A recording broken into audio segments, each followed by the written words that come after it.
The loved ones of a Gwinnett County teen shot and killed in a robbery attempt outside of Savannah gathered Saturday to remember him and to make a call for the violence to stop.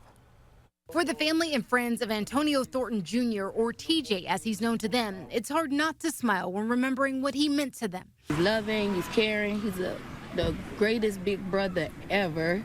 But those smiles are drowned out by the grief moments later. Everything has changed, you know, to lose your best friend like that in a way that was so bad. It's not good.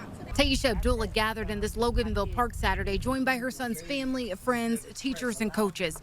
17-year-old TJ was shot and killed last month in a town outside of Savannah while visiting family there on December 14th. This was supposed to be a season of celebration. After the holidays, TJ was set to graduate from Gwinnett's Archer High School. Instead, TJ's community gathered to remember his life. We love you, TJ! A moment that was too much for his mother. TJ was her oldest child. This is a hurt that won't stop. It's a pain that's here and it won't go away. TJ's loved ones surrounding his family and support. Even in the midst of all of this, the Bible tells us that God is near to the brokenhearted. I didn't know it was this many people who knew and loved him, but they loved him. He was an amazing person. And his mother begging to spare other parents her pain. To stop the gun violence, it's causing so much pain and hurt on families. To lose your best friend, to lose my firstborn in gun violence when he was a couple of months away from graduating high school, starting his career. Well, the GBI arrested 16-year-old Franklin James and 17-year-old Terrence Green. Both face charges of felony murder and armed robbery. A man now faces home invasion charges for allegedly breaking into a woman's home in Forsyth County at 2 o'clock in the morning. Jane Roberts says a man was in her kitchen 2 weeks ago. Roberts says she told him to leave, but he didn't respond. Investigators say that he was intoxicated.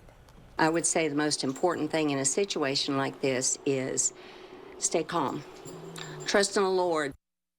Deputies believe 47-year-old Peyton Wesley Roper got in through a basement door as he claimed to be a detective when he was arrested.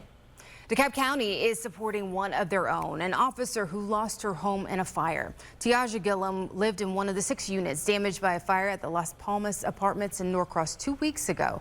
Her fellow DeKalb County Police Department officers have started a GoFundMe to help her start over. You can share with the story by going to that link on WSBTV.com. Well, major express lanes construction is expected to start on Georgia 400 this year. The old toll lanes they shut down 12 years ago. Since then, estimates show the state has missed out on $20 million of revenue. Last year, Georgia reached an agreement through a public-private partnership. Companies will pay for construction and give $4 billion to the state to keep revenue from the express lanes for 50 years. But I would have to assume, being a non-businessman, that whoever's building it is looking for a huge profit. The project is expected to be done by 2031. The project will add new lanes for 16 miles in both directions on Georgia 400. The southern portion of the lanes will be at the North Springs MARTA station. It ends 1 mile north of McFarland Parkway. Let's keep you ahead of what's happening next with our weather on your Saturday night. Here's a live look over Midtown Atlanta. Meteorologist Ashley Kramlich is live for you in Severe Weather Center 2 with a look at a warmer that's coming our way. Yeah, warm for January. Hey, we will take it. Especially after the December that we had. That was quite cold for us. We're not going to be talking about that bitter cold really anytime soon, and you won't need the heavy coats. If you are planning on maybe being out and about early tomorrow morning, what we're going to be watching for is the potential for some overnight fog to develop. The clouds moving out, but we still have that leftover moisture, and that'll be an issue if you're heading out to those early church services. On top of that, temperatures running well above average as a lot of people return back to work, back to school. Yes, temperatures actually going to be feeling more spring-like for us. And then heading into late week, that's when we're going to be tracking our next chance really for rain to return to the forecast. A live look over Hartsfield-Jackson on this quiet Saturday night. Temperature right now currently down to 49. It's mild outside. That sunrise at 7:43 in the morning. Temperatures outside of town also seeing the 40s from 41 currently in Blairsville. We're at 44 in Carrollton, 47 right now in Rome. These numbers not going to be dropping a whole lot between now till tomorrow morning.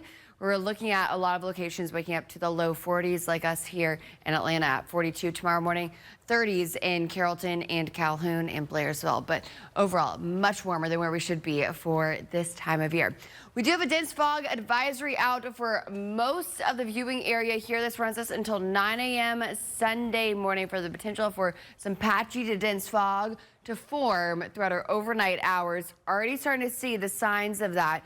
That'll be the case for your early morning. And then once the fog clears out, we're back to the sunshine, and it's actually going to be a pretty mild day overall. A little bit nicer than what we saw out there today. Temperatures climbing to the mid-50s by noon, low 60s through the afternoon. Well, if you like the spring warmth, it is going to be here to stay, and temperatures only getting warmer from here on out. Big ridge of high pressure over the Gulf here. That will be expanding over the next few days, and we're talking temperatures that are likely 10, 15, even 20 degrees above where we should be for this time of year. Let me show you that in our 5-day forecast with that weekend always in view. Check out your Wednesday and Thursday. Highs back in those low 70s. Small chance for a few showers Wednesday and Thursday, but the better rain chance, that's going to be arriving as we end out the week and head into the weekend. All right, Ashley, thank you so much. Well, even as we warm up this week, we here at Channel 2 Action News are still looking to do some good. You can team up with us for the last 6 days of Brad's Coat Drive for families in need. We've got drop-off locations across Metro Atlanta, like right here at WSB TV in Midtown, the Delta Community Credit Union in Douglasville, and the Kroger Grocery Store in Covington. The community gathered together to service Atlanta. The purpose, the reason for the occasion, and how it's tied into Monday's inauguration. Next, and here's another look at tonight's winning Powerball numbers.